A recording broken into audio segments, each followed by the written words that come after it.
Hello friends, welcome to YouTube channel Agricate Agro Farms. आज की वीडियो में मैं आपको बताऊंगा क्या रोटवीलर एक एग्रेसिव ब्रीड है या फिर एक फैमिली फ्रेंडली डॉग है।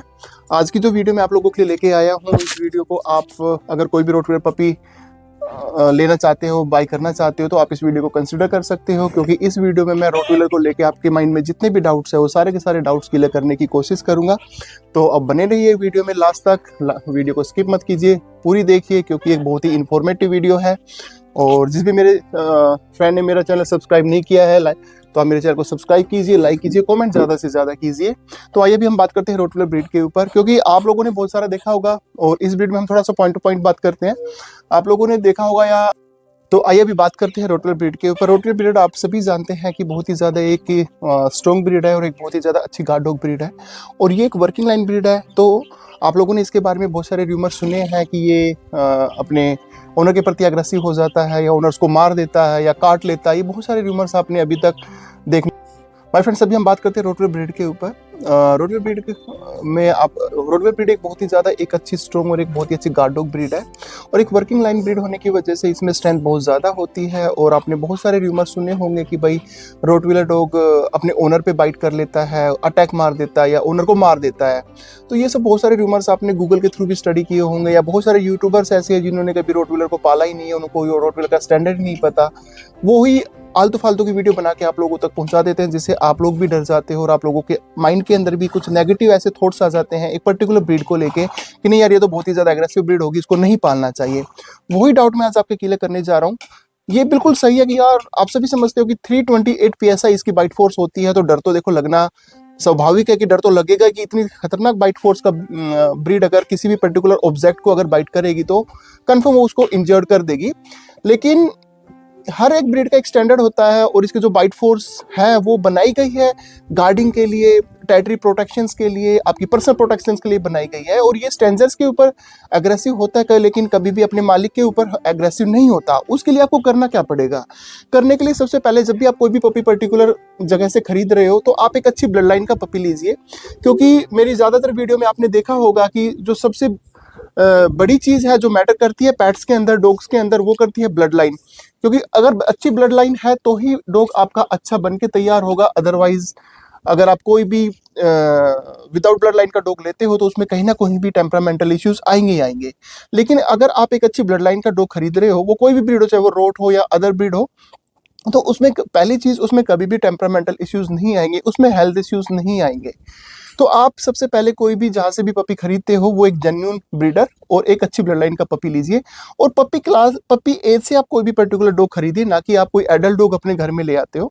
और पपी लेने के बाद उसको ज़्यादा से ज़्यादा सोशलाइज कराइए, क्योंकि जो सबसे बड़े इश्यूज आते हैं एक पर्टिकुलर पपी का एग्रेसिव होने का, वो होती है लैक ऑफ सोशलाइजेशन।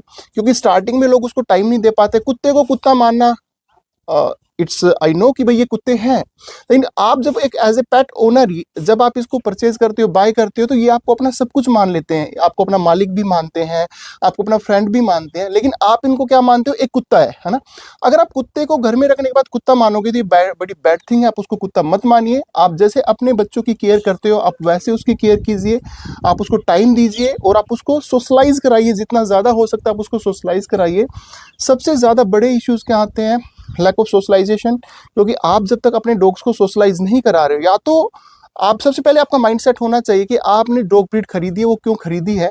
अगर आप उसको बहुत ही ज़्यादा एग्रेसिव बनाना चाहते हो कि बस जो भी आपके घर में घुसे उसी पे अटैक मार दे, उसी को काट ले, तो फिर आपको सोशलाइज कराने की कोई नीड नहीं है। फिर आप उसको एक कैनल में बंद कर दीजिए, और आप किसी भी अपने स्ट्रेंजर्स या अपने कलीग्स, अपने नेबर्स, किसी से भी आप उसको मत मिलवाइए। वो 100% बहुत ज़्यादा एग्रेसिव डॉग बनेगा। और अगर आप चाहते हो कि आपका डॉग सबके साथ फ्रेंडली रहे, मिले, खेले, मस्ती करे, तो आपको जो सबसे बड़ी चीज़ है, आप उसको सोशलाइज करवाइए। सोशलाइज कराना बहुत ज़्यादा ज़रूरी है। और पपी एज से आप एक डॉग खरीदिए और उसको ज़्यादा से ज़्यादा मार्केट लेके जाइए, उसको बाहर घुमाने लेके जाइए और उसके साथ टाइम स्पेंड कीजिए। जितना भी टाइम आपके पास सुबह से लेकर शाम का अगर मिलता है, तो आप उसके साथ टाइम स्पेंड कीजिए। तो आपका डॉग कभी भी एग्रेसिव नहीं होगा और कभी भी उसमें टेम्परामेंटल इश्यूज नहीं आएंगे। तीसरी चीज़ मैं आपको बताना चाहूँगा, आप जो भी डॉग खरीदते हो उसको कभी भी चैन से बांध के मत रखिए। क्योंकि बहुत सारे घरों में देखा है कि सर्वेंट्स के भरोसे हम लोग डॉग्स को छोड़ देते हैं, और सर्वेंट होते हैं माय डियर फ्रेंड्स। वो कभी भी उस डॉग को एक उस घर का मेंबर ना मान के एक ड्यूटी समझते हैं कि बस वो एक थोड़ी सी जगह पे जाएगा, घुमाएगा फिराएगा और उसको वापस ले आएगा। हो सकता है वो रास्ते में जब उसको घुमाने लेके जा रहा है, उसको डरा रहा हो, धमका रहा हो, डांट रहा हो, उसकी चैन को चोक कर रहा हो बुरी तरह से, जिसकी वजह से डॉग कई बार क्या आ जाते हैं, स्ट्रेस में आ जाते हैं, इरिटेट होने लगते हैं, डिप्रेस हो जाते हैं। तो वहां पे कहीं ना कहीं जब डॉग आपका स्ट्रेस हो रहा है, डिप्रेस हो रहा है, तो वहां पे कहीं ना कहीं उसके टेम्परामेंटल इश्यूज आने ही आने हैं, स्वाभाविक है, वो आएंगे ही आएंगे, आप उनको खत्म नहीं कर सकते। इसलिए आप उसको चैन से मत बांध दिए। आपके पास घर में जितना भी एरिया आप उसको फ्री छोड़िए और आप उसको फ्री टाइम दीजिए। जितना फ्री टाइम आप दोगे वो उतना हैप्पी रहेगा, वो कभी स्ट्रेस में नहीं आएगा, डिप्रेस नहीं होगा, हैप्पी रहेगा। और जितना डॉग आपका हैप्पी रहेगा वो कभी भी किसी भी प्रकार का एग्रेसिव उसमें नहीं आएगा, वो किसी को भी बाइट नहीं करेगा। ठीक।